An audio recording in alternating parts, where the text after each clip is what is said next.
Hi everyone, and welcome back to Fever Bee's summer lecture series. So this is the final lecture of the 5 weeks that we've been doing. And I hope so far that you've enjoyed it and you found these lectures quite useful. What our goal was from the very beginning was to change the nature of the discussions that were taking place about communities. If you read as many books and blogs and literature about communities that's out there as we do, then you know that you can summarize a lot of this stuff as how to be nice to people online. And what we've tried to show over the last 5 weeks or so is that being nice to people online is important, but it's essentially the lowest level of community work. And it's important that from now on, we all raise our game, that we all become very, very good at more the strategic side of building communities, that we understand how to build a community team, that we understand how to establish a community strategy, that we understand how to influence our own communities, how to create a community concept that we know is going to work. So, what we try to do is develop a series of lectures which is going to change the way that a lot of us approach our communities, make sure that we can optimize our own time, and make sure that we deliver more value to the organizations that we work for. So originally this week, we were going to have a lecture about the community life cycle and community strategy.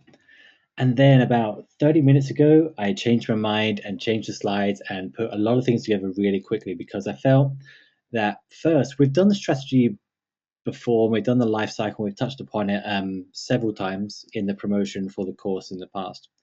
And also I felt that given what the response was to the ROI webinar that we did 2 weeks ago, that there's an opportunity to go a little more advanced than what we were doing then.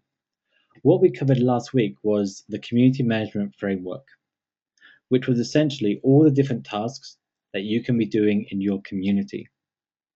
So once you know what's wrong with your community, once you know how far your community has progressed through the life cycle, then you know exactly what to work on. You can take these tasks and put it into your average day. So everything connects to each other. But you can't do that unless you know how to measure your online community, unless you know how to track the health of your community and to track the progress of your community. So what we're going to try and do today, if I put this webinar together correctly in the last half an hour, is go through this together so I can explain what we do for our clients. So when an organization comes to us, I can explain how we measure their community and how we put them on the right track to make their community a success. Let's begin as usual with a couple of questions here. And this is one that I'm expecting a mixed response about.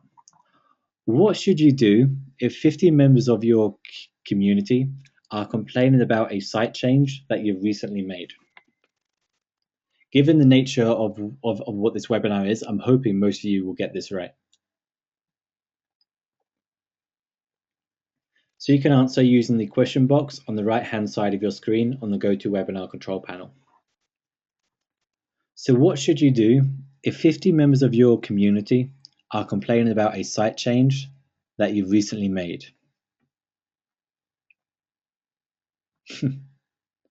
Joshua says, shut the community down. Kristen says, explain to them and all of the members why the changes were made and create instructions on how to use the new features. David says, nothing. Millie says, not act. Okay, most of you are getting this broadly right. Jeff says, ask more detail about their complaints. Nick says, see if it's had an impact on activity. Kathy says, mitigate the damage and distract them, do a survey. Kathleen says, reply privately and get a boilerplate answer. So here's the problem. If 50 members of your community are complaining about a site change that you've made, you have no idea if that site change is bad or not. The problem is that members that are happy about a site change you've made won't write in and tell you how happy you are. So, on the surface, from your perspective, it looks like something bad is happening, but you can't tell what's actually going on here unless you look at your data behind this. So, you need to identify two different things here. First, what percentage of members are complaining about the site change? Most of you in your answers actually mentioned this. If you only have 100 members in your community, then perhaps that's a big issue. If you have 1,000 or 10,000 members in your community and only 50 are complaining about a site change, then that's not so much. Second, what members can't complain about is usually irrelevant compared to what they're actually doing. Take Facebook, for example. Facebook are very well known for this. They don't look at what members are complaining about, they look at what people are doing. So when they introduced the wall feature, for example, and lots of people began complaining about that, or when they introduced the new Facebook homepage, and lots of people are complaining about that, what they did is that they sit tight and look at what their data says. Did the level of growth and activity increase or not? Did it decline or not? And what they managed to do here was actually see if the level of activity in the community went up or down. So they're using their data to track what's actually happening in that community. So let's have another question. Where should you focus most of your time on the community to get the best results? And this is a little bit of a trick question.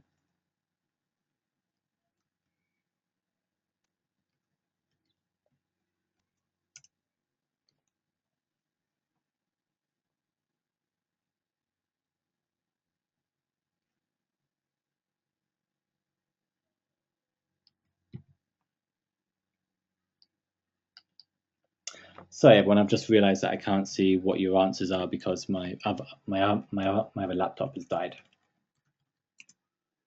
So here's the problem with the way most people approach this, is that they have no idea where to focus their time to get the best results because they have no data that shows them what's working and what's not working.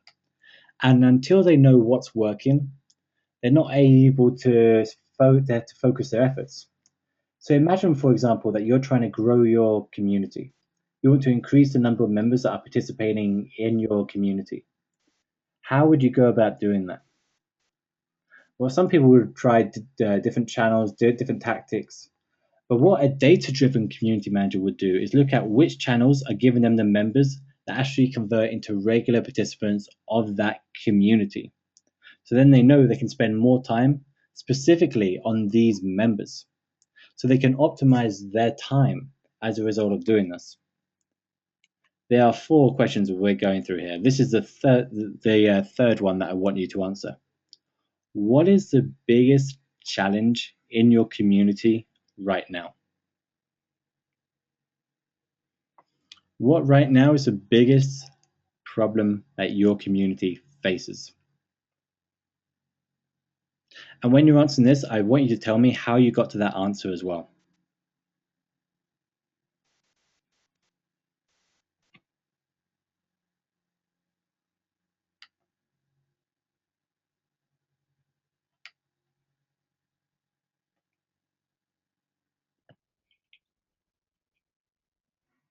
Hi everyone, I'm sorry for what just happened. I'm trying to use a spare laptop so I can see your responses, and the laptop died, and then I tried joining in, and then either way it was a big mess. So I'm not going to be able to read what you're responding, so I'm just going to go through the webinar. So the biggest problem in your community right now is probably a problem that you don't know about. So for example, we've worked with organizations in the past where they will tell us that the biggest challenge in their community might be members arguing with each other. But then we'll look at the data. We'll look at everything that's going on in that community. And what we very often find is that the number of newcomers that are converting to regulars, for example, might be 1 in 1,000. So every 1,000 people that are visiting the community, only one of them converts into an active member of that community. But unless you're tracking your data, you don't know what's going on. You don't know what the biggest issues in your community are, because this is what we call an unseen issue.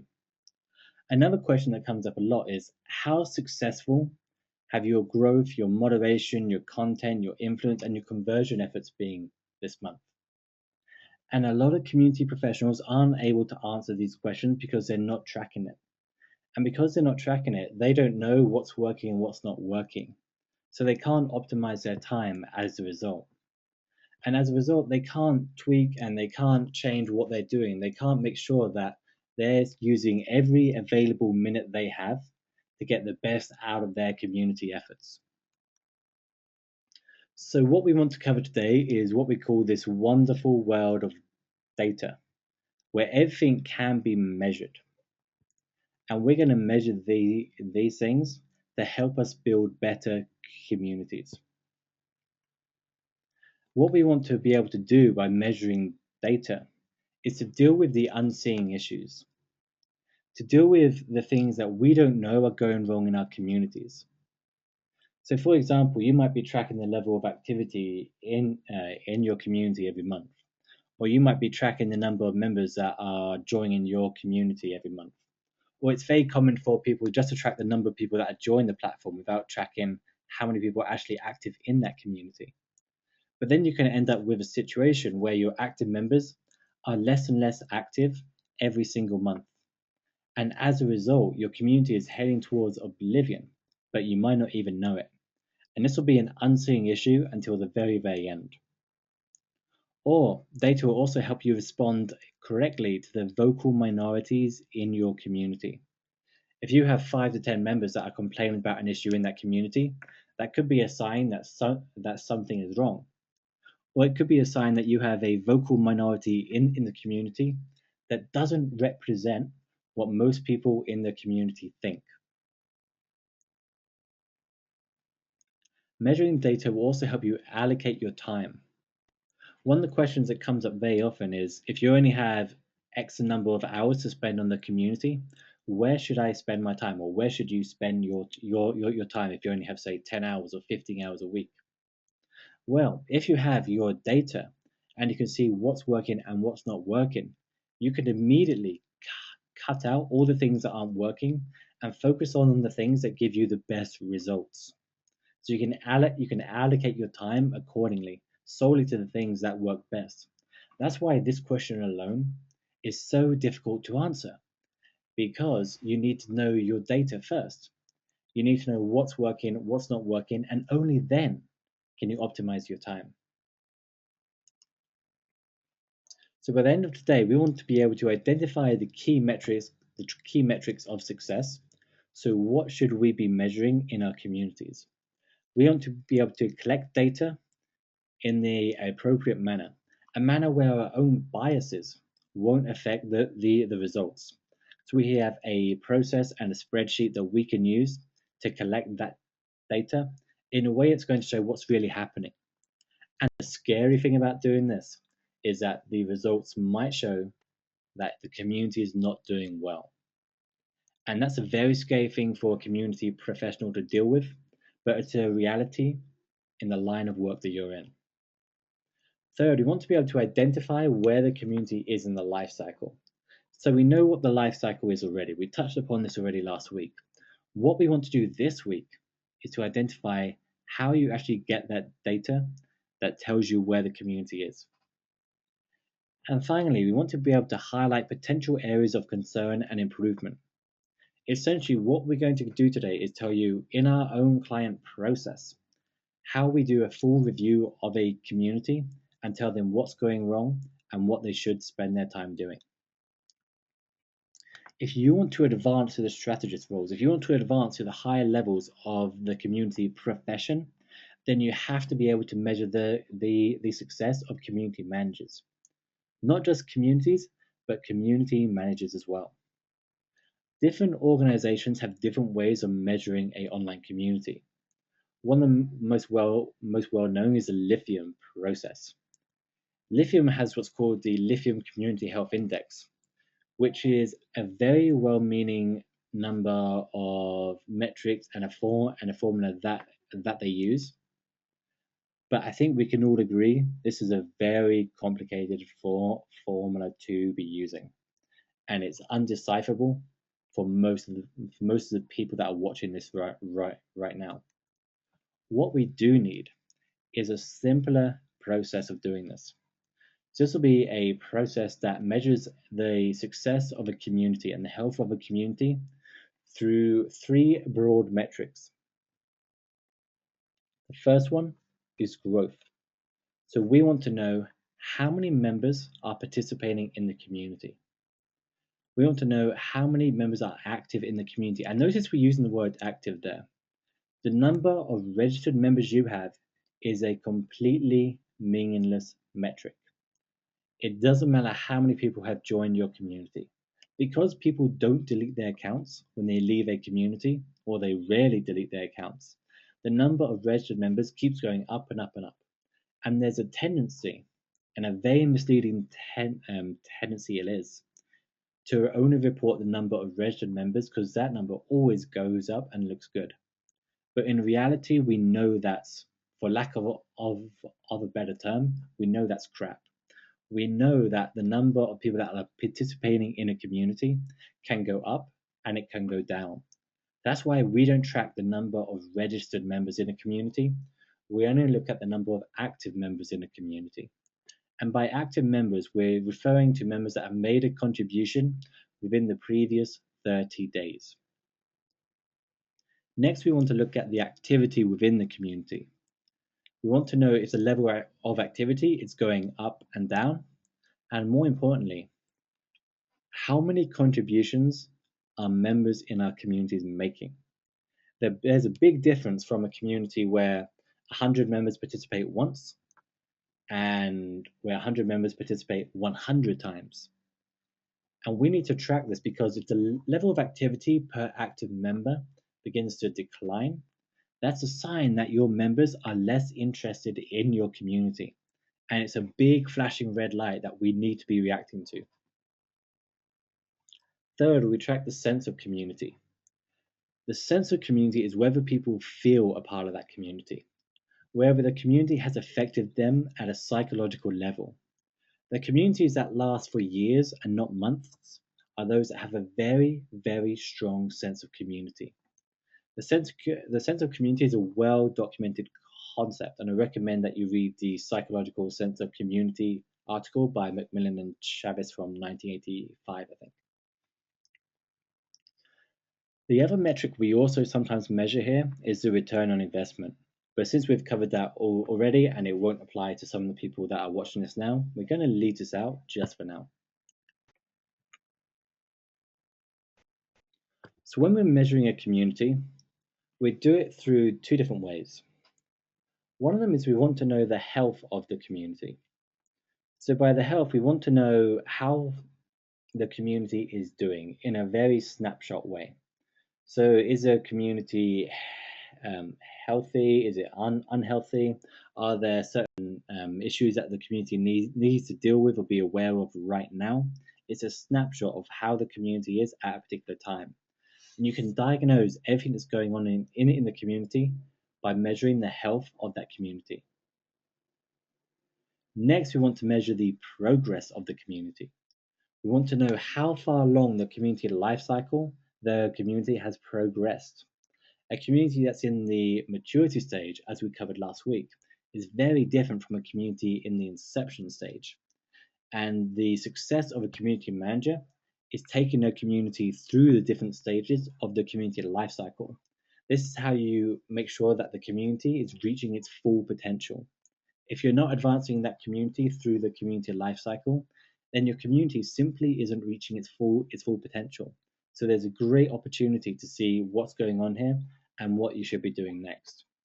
So the strategy and the actions that you do for your community are first to resolve any health issues and then to resolve the progress issues that might arise in your community.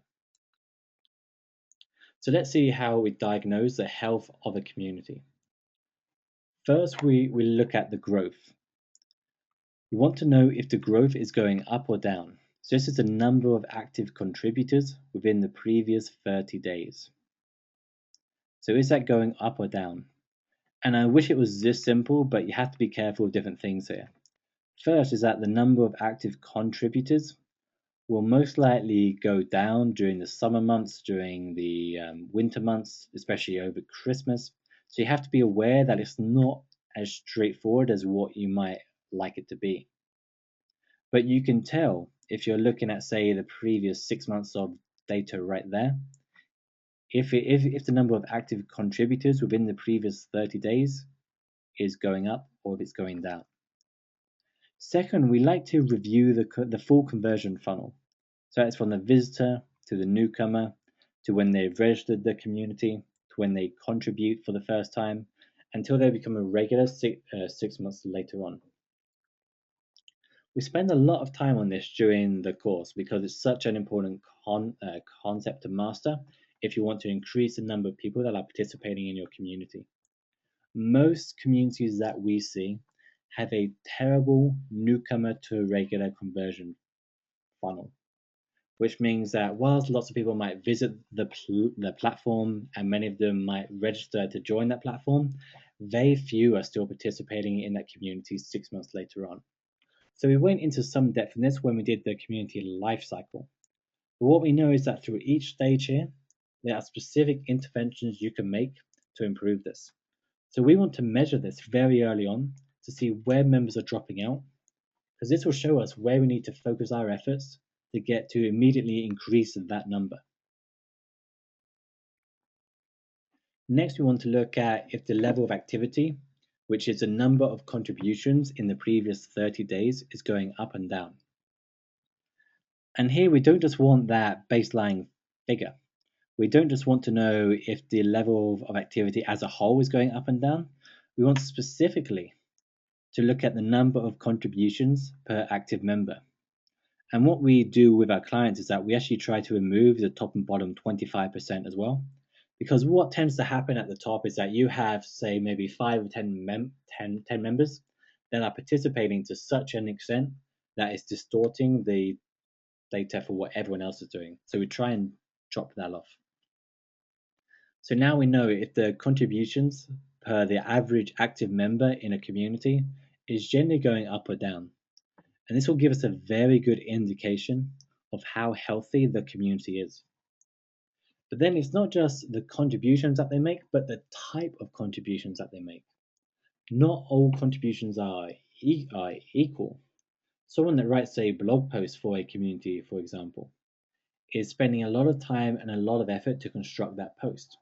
And that's more valuable than the typical forum post in a community, which itself is more valuable than someone clicking like or clicking share on a piece of activity. Because the more time and effort they spend to create something in a community, the more hooked they are in that community in the future. And then we want to look at the sense of community. Is it getting stronger or weaker? And what specifically within that sense of community is getting stronger or weaker? And once we've done this, we look at the different elements of the community manager role. So we look at what discussions and event and content items were the most popular and least popular. So you might find for discussions that status jockeying types of discussions are far more popular than any types of discussions. So it might make sense to do more of these. Or it might to see if there are particular topics that keep coming up when analyzing the top discussions in a community and seeing if you can introduce more discussions about those topics and limit the ones that aren't that popular. And the same with events and content as well. By analyzing what the most popular types of content and events are, you're going to get a very good feel for what you can stop doing and what to spend more time doing. And this is a very important thing because you should be optimizing this every single month. And there'll be other activities that you're doing as well. But this is a trio of discussions, events, and content that you're creating, which is going to be mostly responsible for the level of activity in your community. So when we're diagnosing the health, we're looking at for the urgent red flag issues such as a declining level of activity per member, but also for opportunities for improvement. especially a level of improvement that you can get in a short term, especially for a level of improvement for things like increasing the conversion ratio of newcomers into regulars, because this is typically an intervention that you make once and it continues paying off for the rest of the community's lifespan. So, typical opportunities that we see for communities are identifying the best channels of growth.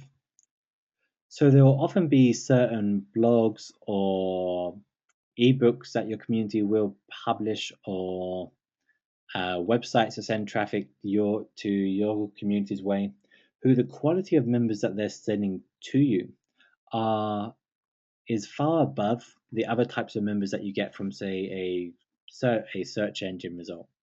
So you want to focus your promotional efforts on the channels of growth that give you the best source of members, the ones that are most likely to convert into regular active members of the community. So as we've already mentioned, optimizing the conversion funnel is usually a very big immediate win. And finally, measuring and optimizing every activity you do. If you get this right, your workload should decline and the results of the community should get immediately much better. So let's have a simple challenge here. Tell me what's happening in this graph right now. And I've just remembered that I can't see what you're saying, so I'm going to have to come out of full screen mode for this. Sorry about this, just give me 1 second.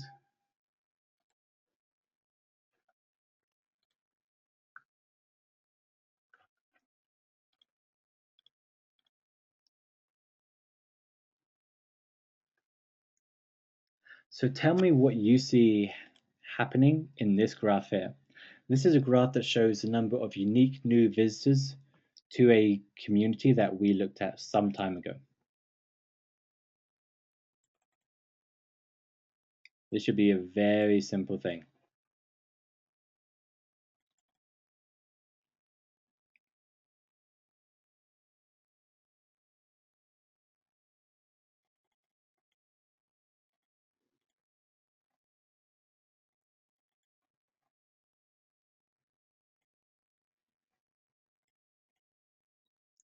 So Pretty says that the new visitor numbers peaked in month 11.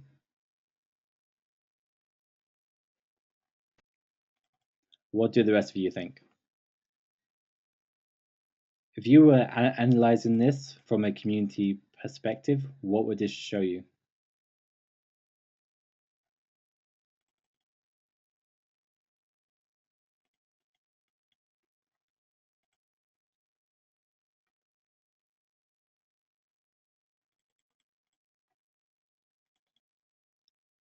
So what this generally shows you is that the number of unique new visitors to a community is broadly heading in the right direction. If you were to draw a line of best fits through this, it would look pretty uh, healthy. So what you can say about this organization is that their efforts at getting more people to visit the community for the first time are looking quite successful. But now look at this.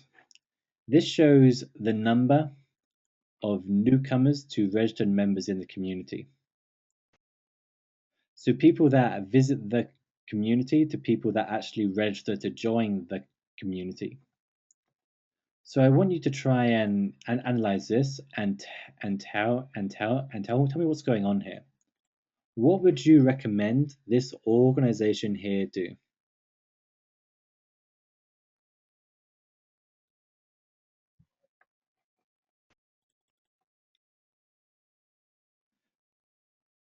So when we're measuring the number of visitors to a community, we always want to track the number of unique new visitors.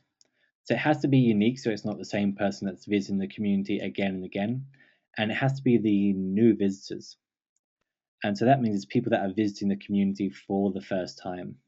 So that means to get that figure, you have to multiply the unique visitors by the percentage that are new in that community, and that will give you a fairly good idea of what's going on. So let's tackle this. What is this graph, or what are these two graphs showing you?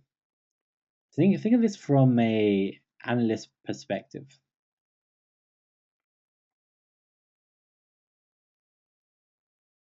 If you were analyzing this community and making recommendations to this organization, what would you know? So a couple of you are getting this broadly right.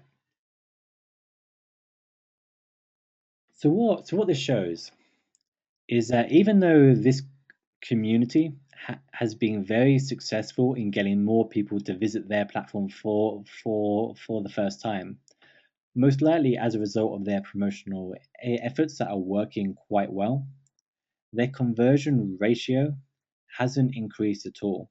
In fact, to some extent, it's actually dropped very slightly.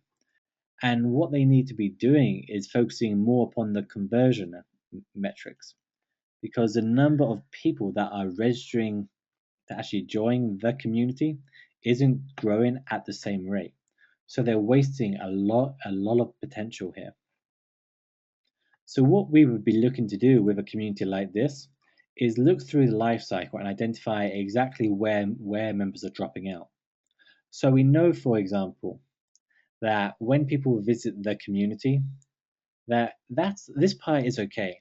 The number of people that are visiting the community for the first time is generally okay, but something is happening between when they visit and when they click the confirmation email here that is preventing a lot of people from joining the community.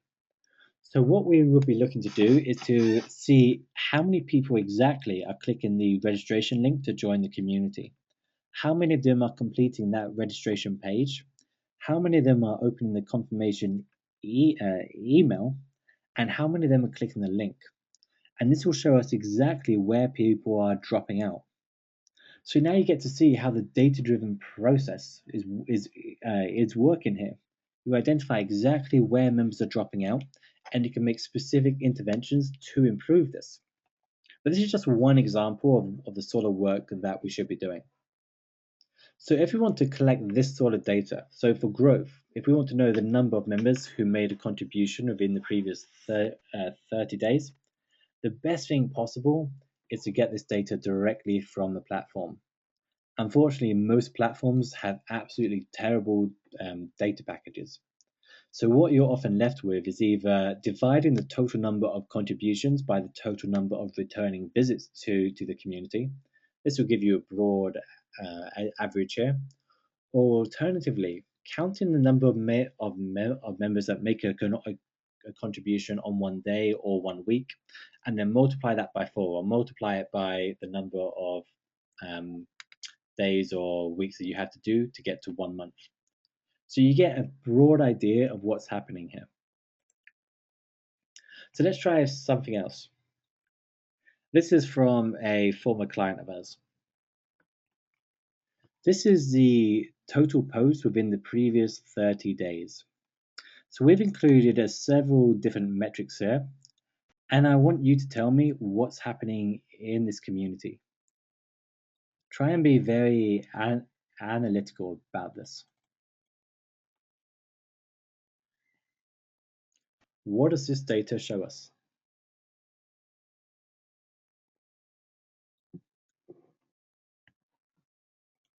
You can spend a little bit more time on this.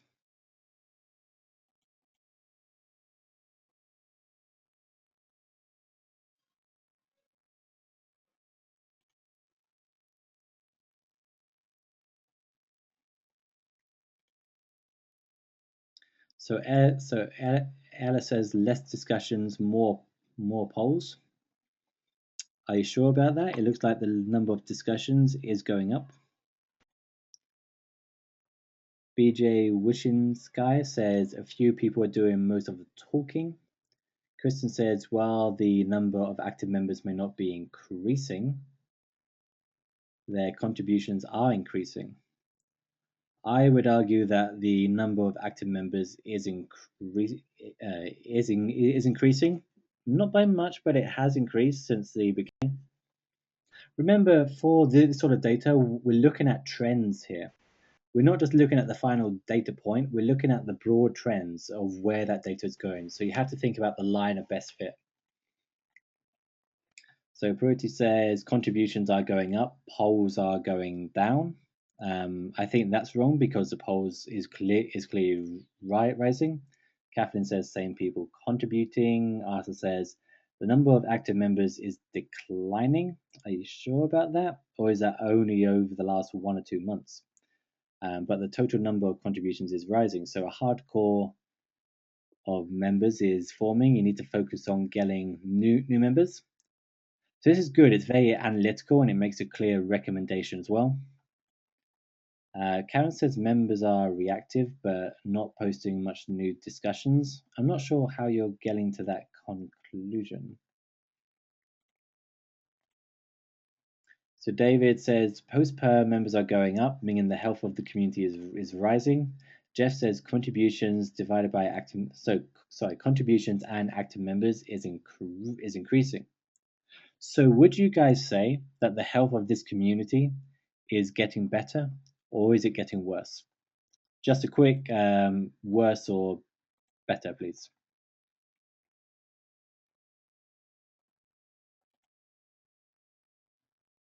Most of you say better, better, better, better, worse, better.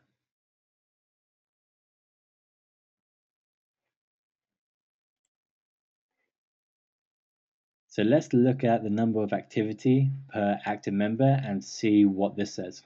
This is why activity alone is interesting, but it doesn't tell you everything that you need to know. So now we can see the number of average contributions per active member in the community. And again, it's a little bit inconclusive here because what you're seeing is that the number of the number of contributions per active member is broadly rising. So there's being a bit of a dip, but now it's broadly rising. But here's another more important question. Why is it rising?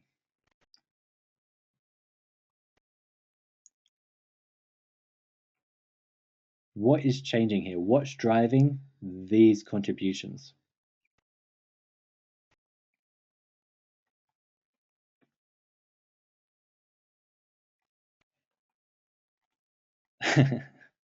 Okay, so forget about vacations and things like that. That's not the answer we're looking for, although that is a very valid point most of the time.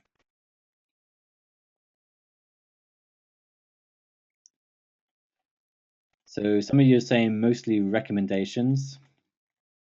Okay, but let's go a bit deeper than that. What does that mean if it's mostly recommendations?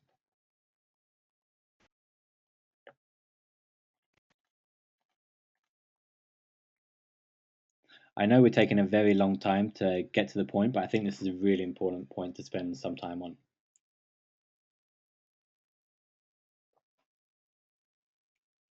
So remember what we said at the start of the lesson here, that not all types of contributions are equal. And we know that certain things such as liking or voting in a poll, the activity that doesn't take as much time or mental energy to perform, is the types of activity that aren't as valuable to a community. So the most valuable type of activity that we have here is the discussions, because it's the discussions that ultimately lead to value within that community. And what we can see from the discussions here is that they've generally stayed relatively static. So even though the average number of contributions per active member is relatively higher from what it originally was, it's not being driven by the right type of activity. It's being driven by more people voting in polls. It's being driven by a blip in the average number of recommendations, but not really by the number of discussions. So the health of the community isn't as good as what we might think. And it's not bad, but it's not great either. There's definitely much more potential here. And what we can also say is that increase the number of weak level of activity, such as recommendations and poll votes, doesn't really increase the number of discussions. So next we look at the sense of community. This is where we look at the sense of community index. So we use a index called SCI2, which you can find on the internet. and we do a survey amongst the people that are in that community, and then we use a stratified sampling technique. So what we try to make sure is that we're getting data from everyone in the community, and we're not just getting data from the types of people that would love to help us in the community. The problem with doing surveys in your community is that the people that respond to this are the same people that are going to feel the strongest sense of community. That's why they're responding. So you have to be very careful not to bias the results of this through a sampling bias. So you have to make sure that you have quotas representing each tiers. So divide it by the level of activity into probably about 4 tiers and sample a relevant percentage from each of these tiers. So what we did this with this community is that we found this was the result. So let's try this one more time. This is really easy. What does this graph show? There's no trick question here at all.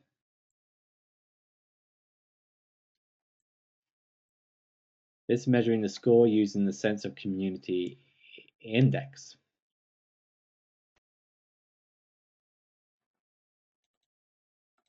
So yeah, what this shows is that the sense of community is going up in a significant way. There's absolutely no trick question here. So the survey that we use is the SCI index. So this shows how much people agree with the statements that are being made, and then uses a score based upon that. You might need to adapt this a little bit for your community, but it's still a great survey you can use. But what's more important, and I'm going to keep this not in full screen mode because I want to see your responses on GoToWebinar. But what this also shows is within the sense of community, what specific things are driving the increased levels of a sense of community. So if you haven't done any reading about this before, this graph might not make that much sense. But the sense of community is basically comprised of 4 different elements. It's a sense of membership and identification with the other members that are part of the group. So can members recognize who else is part of that group? Do they have some sort of symbols, systems, and a boundary to being a member of that community? It includes influence. Do people that are in that community feel like they can influence that community? Do they feel like they have a level of influence over that group? Next is the shared emotional connection. So do people within that group feel like they have a shared emotional connection with the other members? Do they feel the same emotions at the same time as other people in that group? The strongest communities oscillate at what we call the same emotional frequency. And finally, reinforcement of needs. Are the needs of the members and the needs of the community aligned? This has a lot to do with the social identity theory of communities. So a quick summary here. I think this is the last graph that we will spend much time on today, is that what this clearly shows is that a lot of the increase in the sense of community is being driven by influence. And the reason for this was quite simple. With this client, we looked initially at some quick wins that we could put in place. And one of the things we did is that we looked at the influence score within that community. And we saw that there were certain things that we could do that would help members feel a greater sense of influence, such as giving people positions within that community, making sure that we were breaking the community down into more of an individual effort instead of a group effort to prevent the social loafing that occurs within that community. So we spent a lot of time on that sort of intervention, and we saw very good results from that. So what we could do next, looking at this data here, is that we might decide to increase the shared emotional connection. So that might mean having more discussions that are based around emotive topics. So members are more likely to feel a stronger emotional connection as a result of that. So you can see when you have this data, you can break down the elements of something like a sense of community into very specific things. And once you know what these things are, you know exactly what you can work on to increase that figure. So after we know the health of the community, we've looked at all of the potential issues within that community, we've looked at the opportunities for immediate improvement within that community. We look at the progress. Where is the community within the community life cycle? And so to measure the progress of a community, we look at the type of growth and activity. So it doesn't just matter if growth and activity is taking place, it matters that it's doing so in a sustainable way. So members that join the community are joining without us prompting them all the time.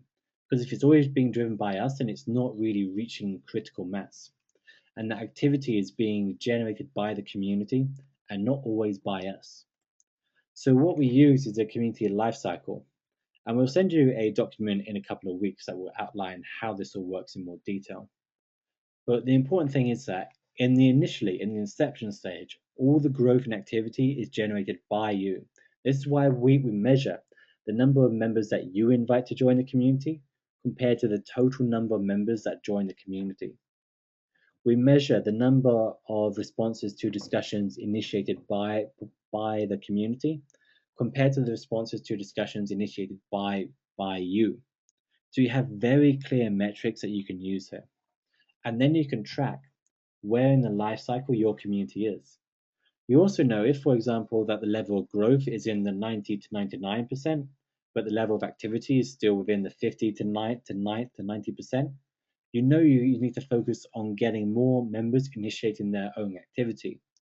And that might mean, for example, that members in the community have a certain social fear of initiating their own discussions. They're not sure quite what the format should be, or there might be issues like that.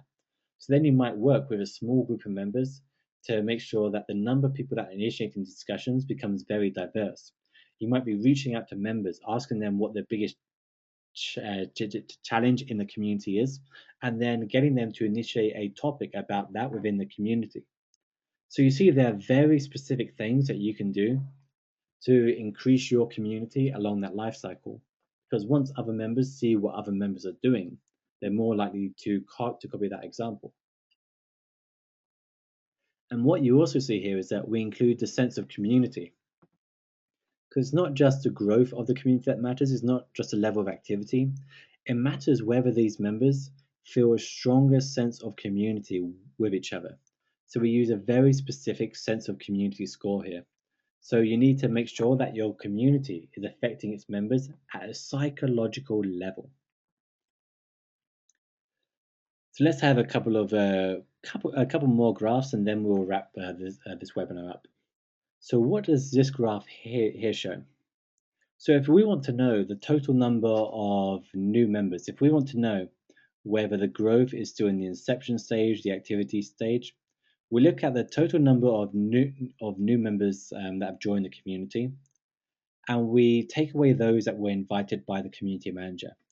They might be invited directly by the community manager, or it might be those that were on a mailing list that were invited to join by some sort of promotional effort by the community manager. Because ultimately, these things aren't they sustainable?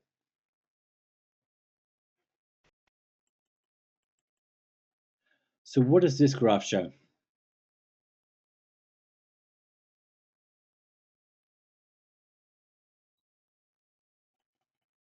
Or what can you summarize based upon this graph? I have to say, some of you have been really nailing the answers to the questions today.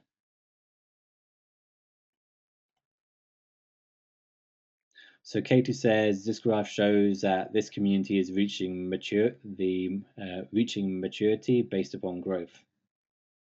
Who agrees with her? Ella says the community is popular, members are inviting others. Ryan says upward trends in users joining on their own accord. Arthur says total number of new members is rising. The number of those invited by the CM is slowly declining. The community is growing more and more by itself. Karen says the community is growing on its own. CM need not invest as much time there.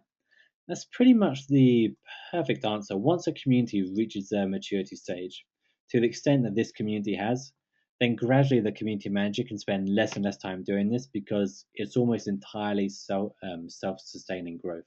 So you can see that the community reached that critical mass point very early on. It reached it between February and March, and then it increased and it dropped, but then it's been rapidly increasing since. And this is relatively standard for most of the communities that we come across. Let's try this for activity as well. The way that we measure the progression of activity within a community is that we look at the total number of discussions to posts initiated, sorry, the total number of posts to discussions initiated by the community manager, and then the total number of posts to discussions initiated by the community.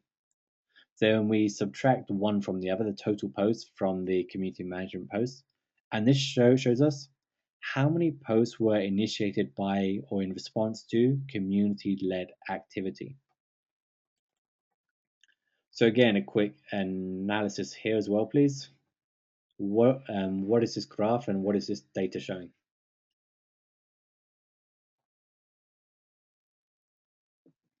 Again, there's absolutely no trick question here at all. Jeff says that Jeff says that the community is mature. Who agrees with Jeff? What is the definition of a mature community, Jeff? David says the community has moved on from the inception stage. Katie says it's in the establishment stage. No, Jeff. Maturity is 90 to 99% of posts. So Karen says CM might be able to start easing up on activity in initiation. Would watch a while more. Again, Karen has nailed this question. Remember, the goal here isn't just to describe what's happening, but to make recommendations based upon this to your organization, to your client, or for most of you, just to yourself, or what you should spend your time doing. And that's why it's very important to get data like this. So this community is in the establishment stage. It's generally looking quite healthy. It's going in the right direction, and you can gradually begin easing down on the number of discussions that the community manager initiates, which means that you can then focus on different activities. You'll remember what we covered in the last webinar, how as the community advances from the inception stage to the establishment stage to the maturity stage, that you need to shift your tasks over as a result to make sure that you are always optimizing the limited amount of time that you have.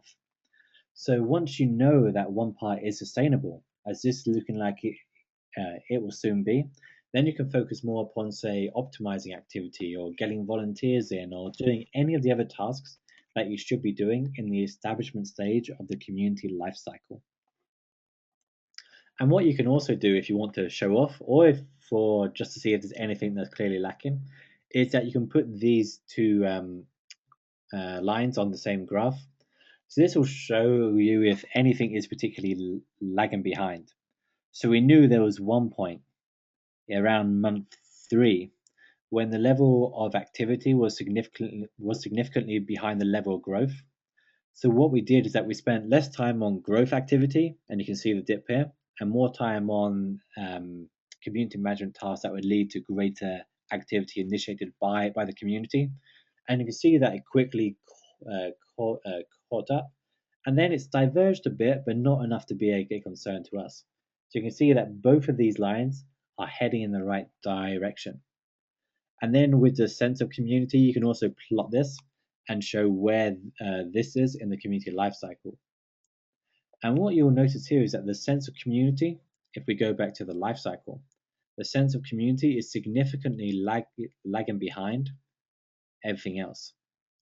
So we know for a mature online community, if you see here, so in the inception stage, there's no sense of community at all.